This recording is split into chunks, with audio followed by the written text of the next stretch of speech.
Le vrai faux avec vous, Géraldine Vosner, et l'infatigable optimiste Bruno Leroux. Le président du groupe socialiste à l'Assemblée, soutien de François Hollande, s'est retrouvé bien embêté hier pour commenter les mauvais chiffres du chômage au mois d'août, mais sur Sud Radio, il ne se démonte pas. Tout le monde dit toujours que nous sommes optimistes, mais depuis 2012, toutes les prévisions du gouvernement ont été tenues, voire dépassées. Ouh là là, toutes les prévisions du gouvernement ont été tenues depuis 2012. Vrai ou faux, on a une petite idée quand même. C'est faux, Thomas. Il y a même de quoi se pincer. Non, il y a quand même de quoi se pincer quand on reprend les documents budgétaires adoptés par ce gouvernement. Décembre 2012, première loi de finances, elle anticipe une croissance de 0,8%. Pierre Moscovici, ministre de l'économie, nous promet alors que le déficit va repasser, c'est juré, sous la barre des 3%, que les dépenses de l'État bougeront pas. En réalité, elles vont progresser de 10 milliards, la dette et le déficit se creuser et la croissance stagner à 0,3%. Année suivante, loi de finances 2014, le gouvernement prévoit toujours une croissance confortable, 0,9%, un léger recul du taux de prélèvements obligatoires.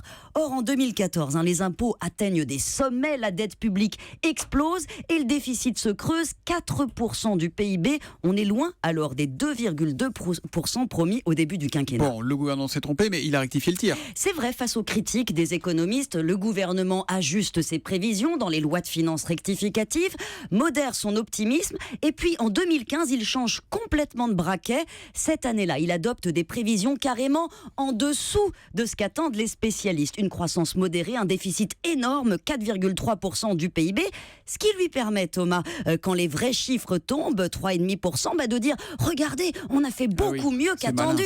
Et oui, une stratégie payante, faut le reconnaître, qui a le double avantage de rassurer Bruxelles et l'opinion publique. Donc les prévisions ont bien été tenues, mais seulement depuis 2 ans. Et ça va pas durer. Le ministre de l'économie doit présenter tout à l'heure son projet de loi de finances pour 2017, que le Haut Conseil des finances publiques juge déjà peu réaliste. Il prévoit une croissance d'1,5%, un déficit ramené à 2,7% du PIB dès l'an prochain. Personne n'y croit, mais vous savez, tout devient possible avant une présidentielle. Il y a un candidat à la présidentielle, François Hollande, qui avait promis 0 de déficit public en 2017. Ça, on n'y sera pas. Donc Didier Migaud a dit que c'était improbable, un déficit en dessous de 3%, ce qui fait que sous Hollande, les 3% n'auront jamais été respectés. Et ben voilà, c'est dit, c'est envoyé, c'est le vrai faux, ce sont les experts. À demain les amis.